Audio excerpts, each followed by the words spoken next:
حبايبي عاملين ايه؟ وحشتوني جدا جدا من اخر فيديو. النهارده بامر الله هنعمل مع بعض كنافه الطاسه بالكاستر بطريقه حلوه جدا، وهنشوفها قد ايه إن هي ذهبيه كده وطعمها حلو جدا، والكاستر سكر كده، وبصي سايحه ونايحه. بجد طريقتها جميله ومش هتاخدي اي مجهود، مش هتاخدي اي مواعين، وانتي واقفه كده على البوتاجاز مش تاخد معاكي ربع ساعه تكوني خلصتيها وهتطلع قمر. اول حاجه معايا نص كيلو من الكنافه، جبت كده الكنافه حطيتها في الفريزر لحد ما تلجت. وبعد كده هبتدي ان انا عندك الكبه، هتحطي نص كيلو الكنافه في الكبه وتفرميها وهتريحي دماغك. فانا ما فيش كبه، فاضطريت ان انا جبت سكينه، وبعد كده ابتديت ان انا بايدي كده انعمها خالص وخليتها زي ما احنا شايفين. دلوقتي هبتدي ان انا اعمل الشربات الاول، لان انا طبعا هضيف الشربات على الكنافه وهي سخنه والشربات يكون بارد. فدلوقتي بجهز الشربات، والشربات بتاع الكنافه بيكون تقيل. هنزل بكوبايتين من السكر وعليهم كوبايه ونص من الميه.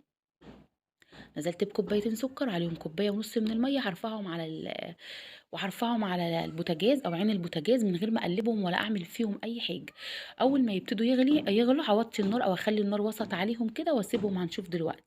ودلوقتي هبتدي ان انا اجهز الكاستر بتاعي. معايا كوبايتين من الحليب، هنزل على كوبايتين الحليب باربع معالق من الكاستر. وهنا الكاستر بيتكب من ايدي لاني كنت مستعجله جدا، عايزه اخلص الكنافه عايزه اخلص الكنافه بسرعه عشان كان في حد جاي، وعايزه الحد دوت ياكل من الكنافه.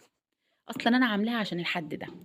المهم الشربات بتاعي كده على النار، نزلت بعصرة ليمونة أول ما يبتدي يغلي وكيس من الفانيليا، وحوطش عليه واسيبه 10 دقايق على النار لحد ما يتقل معايا. في نفس الوقت على عين بوتاجاز تانية كنت بجهز الكاستر بتاعي. زي ما اتفقنا كوبايتين حليب على 4 معالق كاستر، وببتدي ان انا اقلب لحد ما يوصل للون والقوام الكريمي القمر ده. خلاص بقى الشربات تقل معايا وبقى قمر وداب كده، والسكر ساح، طفيت بقى على الشربات وخلصت الكاستر. عندي بقى الطاسه بتاعتي، ممكن صينيه تحطيها على النار وتشتغلي برضو بيها عادي خالص.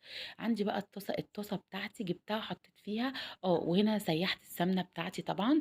طبعا بقى سمنه نباتي، سمنه بلدي، سمنه سعيد. انا هنا بصراحه حطيت الاتنين على بعض، حطيت نص الكميه نباتي على نص الكميه سمنه بقري، وكان طعمها تحفه احلى من كنافه الحلواني 100 مره.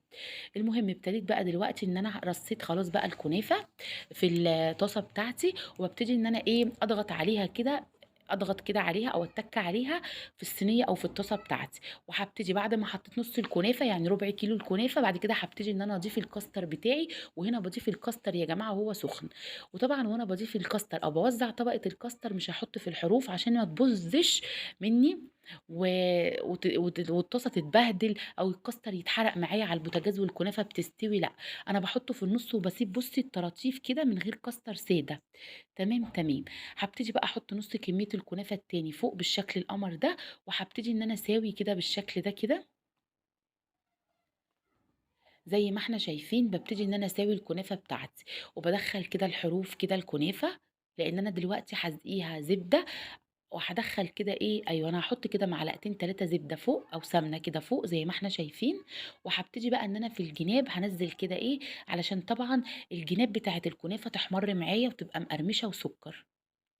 ببتدي بقى ان انا اوزع كده معايا زي ما احنا شايفين السمنه بتاعتي اللي انا طبعا مسيحاها، وببتدي احطها كده في الحروف، وببتدي ان انا الف الطاسه او الصينيه واقلب كده الصينيه وانا بوزع السمنه. التمام تمام. صلى على رسول الله عليه افضل الصلاه والسلام. حبيبي يا رسول الله. ببتدي ان انا اعدل كده الحروف او اسويها بالشكل العسل ده. خلاص بقى خلصت كميه السمنه بتاعتي. طبعا احنا عارفين ان الكنافه بتموت في السمنه. عندي بقى عين البوتاجاز، طبعا دي العين الكبيره، فانا كده مخليها وسط النار هاديه. واستخدمت العين الكبيره لان الطاسه كبيره، فلازم ان انا استخدم العين دي. عايزه اقول لك حاجه، عشان الجنيه بتطلع معاكي حلوه وتطلع ذهبي ما تطلعش بيضه، هتطلع قمر زي ما هنشوفها دلوقتي.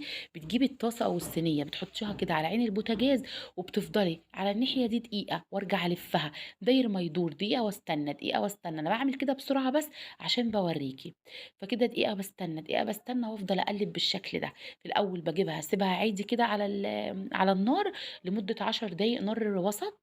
وبعد كده بقلب الجنيه. ببصي بقى الشكل تبارك الله طالعه في منتهى الجمال. طعمها يا جماعه تحفه، لونها تحفه. هنشوف بقى الناحيه التانية. طبعا حطيت معلقه سمنه تاني وهرجعها تاني في الصينيه او في الطاسه بتاعتي. وطبعا هكمل بقى سوى الناحيه التانية. حلوه جدا برضو لرمضان، كل سنه وحضراتكم طيبين. بُصّي بقى أخدت اللون القمر كده من الناحيتين، الناحية دي والناحية دي، طالعة تحفة معايا، هنشوفها دلوقتي طبعًا بعد ما أقطّعها كده هنشوفها مع بعض، هانزل بقى بيها كده في الطبق عشان أسقيها الشربات، بجد طعمها حلو لازم إن أنتِ تجرّبيها، طالعة بُصّي جميلة ولا شاطت معايا ولا اتحرقت، أهم حاجة إن النار تكون وسط معاكِ ما تعلّيش النار عشان ما تشيطش منّي، سواها حلو أوي. طبعًا بقى لو عندِك مكسرات ممكن تضيفي بُصّي بقى طالما الشربات بيتشرب بسرعة، مسافة ما بتحطي كده الشربات بتلاقيه بسرعة اتشرب كده معاكِ، يبقى دليل إن الكنافة ناجحة جدًا معايا.